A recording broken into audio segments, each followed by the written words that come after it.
In America could see what was going to come next. DOJ's attempt to distract from the news and attack the frontrunner for the Republican nomination, President Trump. House Republicans will continue to uncover the truth about Biden, Inc. and the two-tiered system of justice. Joining me right now in this Sunday Morning Futures exclusive, Florida Congressman Byron Donalds and Georgia Congresswoman Marjorie Taylor Greene. Both are members of the House Oversight Committee, and both believe they have enough evidence to begin an inquiry into impeachment. Thanks very much for being here, both of you. We so appreciate your time. Good morning. Thank you, Maria. Congressman Donalds, I want to start with you. What evidence have you seen to indicate potential bribery? I want to get both of your takes on the evidence that is most damning right now in this case. Well, for me, the evidence that's most damning is what happened with Burisma.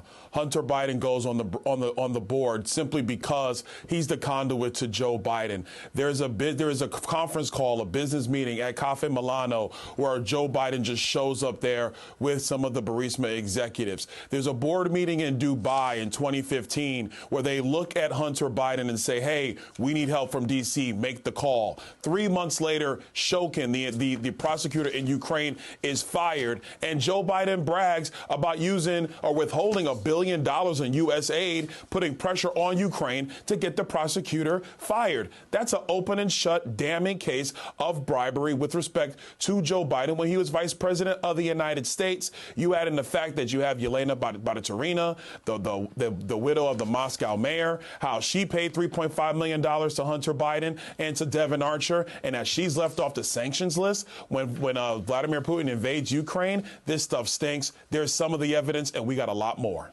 Marjorie Taylor Greene, we've also heard from James Comer, the chairman of your committee, that the money taken in from the Biden family went through 20 different shell companies and then ultimately made its way into Biden family accounts. Same question for you. What evidence is most damning from your standpoint? That's right, Maria. And just as Byron walked you through so much of the evidence that is clear and present for anyone to see, the American people, the entire world, we have done a lot of work on the Oversight Committee. And in our investigations, not only have we uncovered a 1023 form outlining a $5 million bribe to then Vice President Joe Biden, but we also read thousands of pages of SARS reports in the Treasury Department showing clear proof of alleged crimes, and those were from bank reports. Then we subpoenaed bank statements, and we looked through the bank statements, and we have clear evidence of wire transfers from countries all over the world, China, Ukraine, Romania, going into these dozens of LLCs. And the Bidens aren't selling products. The Bidens aren't selling a service. You can't buy the Biden brand off the store on a shelf.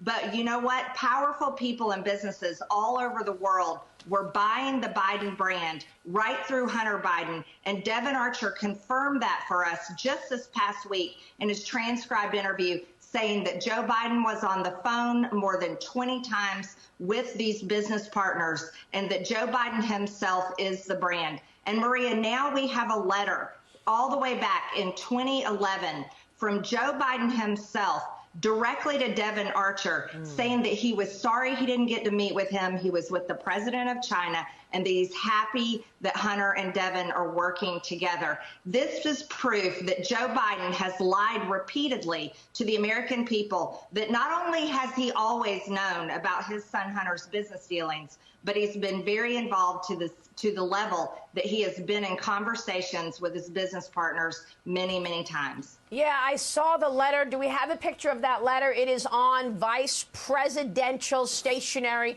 The letterhead says the Vice President of the United States, a letter from Joe Biden to Devon Archer. I guess, the amount of money is in question. Nancy Mace, who's also on your committee, the congresswoman told me the other day that she thinks the Biden family has taken in upwards of $50 million. What evidence have you seen in terms of the amount of money this family has taken in from foreigners? What do you think about that, Byron? Well, we already know that in the Oversight Committee a few weeks ago, you have the IRS whistleblowers who testified in open hearing that when through their investigation, they tracked down $17.3 million. You take a look at what the Oversight Committee, I think right now we're somewhere upwards of $30 million, if not more. What's happening here is you have so many members and so many different groups have been investigating this. But one thing's very clear, Maria, whether it was the independent IRS investigation or the Oversight Committee, in open hearing, Chairman Comer said that we were already up to $23.5 million and going higher because the more you dig into this web of corruption surrounding Joe Biden, you're finding more countries and you're finding more foreign companies that were front groups for oligarchs across the globe. Well, this leads me to the question of an inquiry into impeachment. Congressman Donalds, where are you on that? Do you believe this is going to be a priority when you all come back in September? I 100% believe it's a priority. This must occur. Listen, the Democrats wish they had this kind of information on Donald Trump. Congress never had this kind of information on Richard Nixon. If you can't begin an impeachment inquiry with this much damning evidence and financial track records and detail, then I don't know what Congress is doing. I believe we're going to start that inquiry when we get back. Marjorie Taylor Greene, same question for you. Do you feel you have enough votes in the membership to actually impeach Joe Biden? I don't think we're quite there yet, Maria, just to be honest with you, but I hope that the amount of overwhelming evidence that has come out and continues to pour out will convince those members that are still on the fence. And Maria, to be honest with you, I'm so thankful you're covering this issue because it's been a full blackout from the mainstream media. And these members that still aren't quite there to be able to vote for an inquiry need to hear from their people back home in their districts. And that's why it's so important to let the American people know what's going on. Because here's the deal. When we have proof, overwhelming proof like we do now, that the President of the United States has lied repeatedly to the American people, that is exactly the evidence we need and that has been used in the past to open an impeachment inquiry. And a vote for an inquiry is not a vote for impeachment, but what it does is it allows Congress to have more power behind our subpoenas and move into an investigation revealing more evidence to see if articles of impeachment need to be considered. And I fully believe that that is exactly what Congress should start doing when we come back in September. Okay, so you'll get value out of an inquiry because it gives you more power to investigate. Yes, that's right. That's correct, yes. Yeah, Byron Donalds, same question for you, but I also want to get your take, Congressman, on the timing of all of this, because we have this graphic here, and it's awfully coincidental. Every time we see a scandal around the Biden family, we get an indictment or an attack on Donald Trump. March 16th, Comer reveals the Biden family payments. April 4th, Trump New York criminal indictment. June 8th, the GOP views Biden bribery 1023 form when we see a shakedown of Hunter Biden to a Chinese partner. June 9th, Trump classified indictment. July 26th, Hunter has a plea deal that falls apart because his lawyers tried to sneak in there immunity for everything.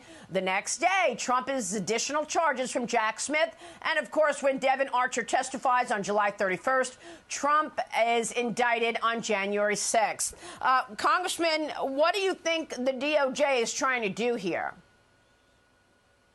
First, the DOJ is corrupt in my view. They are obstructing justice, especially when you look at how they were handling all these dealings with Hunter Biden. But to a broader perspective, what the Department of Justice is really doing is they want to bleed Donald Trump dry.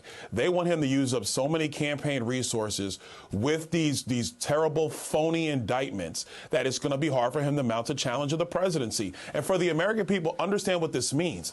This means that the Democrat Party and Joe Biden are using the power of government to basically turn the screws on their political opponent. That is un-American. That is not what our country should be doing. And so for all the accusations against Donald Trump through the years, Joe Biden is doing the thing that they were saying to the American people they were afraid of Donald Trump doing. It is despicable. And Marjorie Taylor Greene, the irony of the Secretary of State Anthony Blinken tweeting out this week is just extraordinary. Let's take a look at this tweet from Anthony Blinken. The United States strongly condemns Russia's conviction of opposition leader Alexei Navalny on politically motivated charges. The Kremlin cannot silence the truth. Navalny should be released. Are you kidding me? Congresswoman, your reaction.